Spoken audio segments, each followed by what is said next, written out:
Possible ہیں. چونکہ میں نے سمری دیکھی نہیں تو اس لیے مجھے یہ اندازہ نہیں، لیکن عام حالات میں میرا یہ اندازہ تھا کہ 3 یا بہت ہو تو 4 لوگوں کے نام عموماً بھیج سکتے ہیں یا بھیج جاتے ہیں، باقیوں کی ضرورت نہیں ہوتی. لیکن یہاں پہ ہم نے 6 تک گئے، نمبر 6 تک گئے. اب یہاں پہ جو احتیاط کی ضرورت ہے، اب مجھے یہ اندازہ نہیں کہ یہ جو ہماری پولیٹیکل گورنمنٹ ہے یہ ملک کے مفاد میں فیصلہ کرتی ہے یا اپنے ذاتی مفاد میں. جو اس وقت تک میں نے ایکٹیویٹی دیکھی ہے وہ یہ ہے کہ اس میں تمام پولیٹیکل پارٹی سے مشاورت کی جا رہی ہے. کل صبح کیبنٹ کا بڑا اہم اجلاس ہو رہا ہے جس میں کہ یہ بات چیت کی جائے گی. جو پولیٹیکل پارٹی سے مشاورت کی گئی ہے اس میں بھی ہمیں یہ اندازہ نہیں کہ پولیٹیکل پارٹیز نے کوئی اپنی پریفرنسز بتائی ہیں یا نہیں، لیکن یہ اتنا ضرور اندازہ ہے کہ سب نے پرائم منسٹر کے اوپر اعتماد کا اظہار کیا ہے کہ چونکہ آپ کو یہ استحقاق حاصل ہے کہ آپ نامینیٹ کریں، لہذا آپ فیصلہ کر لیں.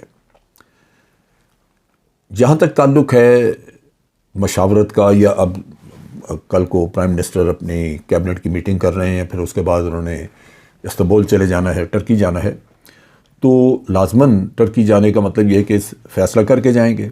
سمری بنے گی، پریزیڈنٹ کو بھیجی جائے گی، وہاں سے اپروول آئے گی، اور میرا اپنا خیال ہے کہ کل کسی وقت اناؤنس کر دیا جائے گا، اور ہو سکتا ہے میری یہ ویڈیو اپلوڈ ہونے تک یہ فیصلہ ہو جائے. لیکن یہاں پہ صورتحال جو اس وقت ہے، جب آپ مشاورت کر رہے ہیں اور جب آپ مختلف سطحوں پہ اس کو دیکھ رہے ہیں، کل کیبنٹ میں بھی دیکھا جائے گا، تو اس سے کچھ فیلنگ آڈ سی لگتی ہے، کچھ ایسے شکوک و شبہات آتے ہیں. جو کینڈیڈیٹس ہیں، میں نے جیسے پہلے بھی اپنے ویلاگ میں ذکر کیا کہ ان میں بعض کی پوزیشن انہی سیاستدانوں نے کنٹروورشل بنائی ان کا نام لے کے.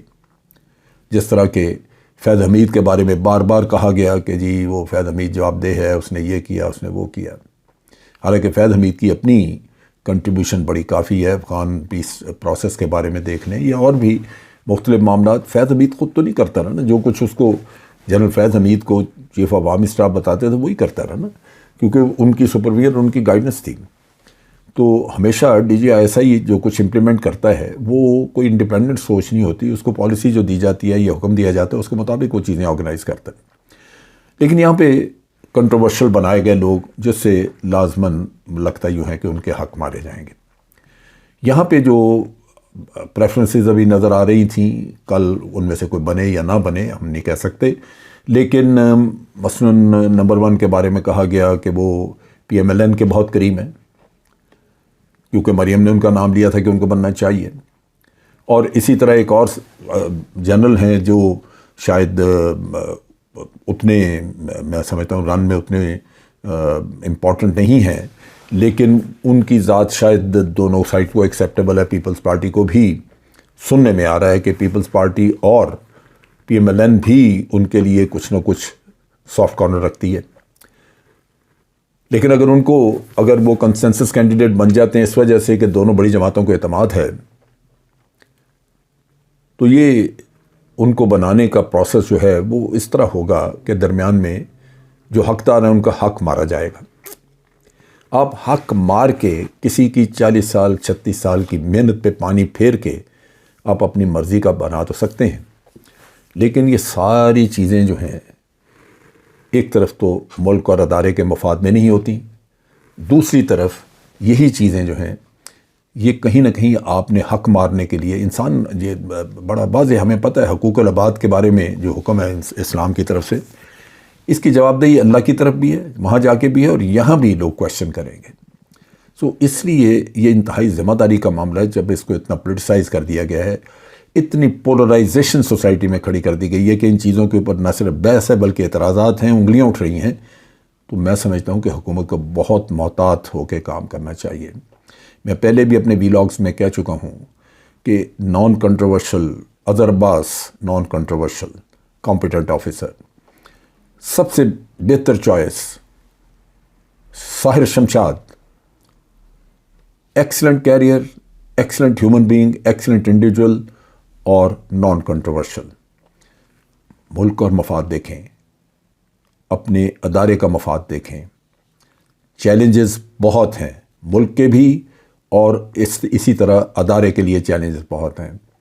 کنٹروورشل آدمی وہ کام نہیں کر سکے گا جو عوام اور فوج کے درمیان جو دوریاں پیدا ہوئی ہیں ان کو برج نہیں کر سکے گا، ان کو کم نہیں کر سکے گا، کیونکہ وہ سب سے پہلے اس کو وقت لگے گا اپنی ذات کو اسٹیبلش کرنے کے بارے میں، اپنی ذات کو منوانے کے بارے میں۔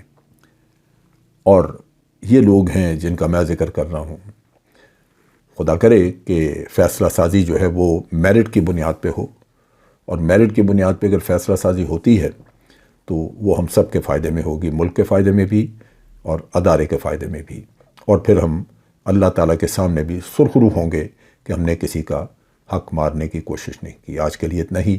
افواج پاکستان زندہ باد، پاکستان پائندہ باد۔